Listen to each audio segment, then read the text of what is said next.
Hey guys, welcome back to TechMan. Today, let me show you how to fix Shopee banned device.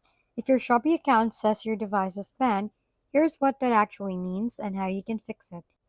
A banned device usually means Shopee has flagged your phone for suspicious or policy violating activity.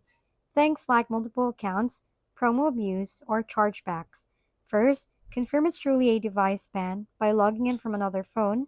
If it works there, the block is device specific.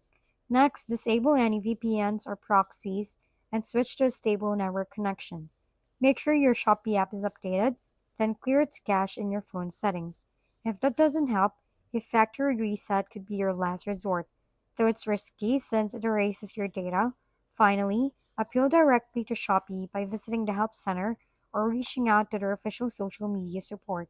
Provide your username, device model, and a short explanation of what happened.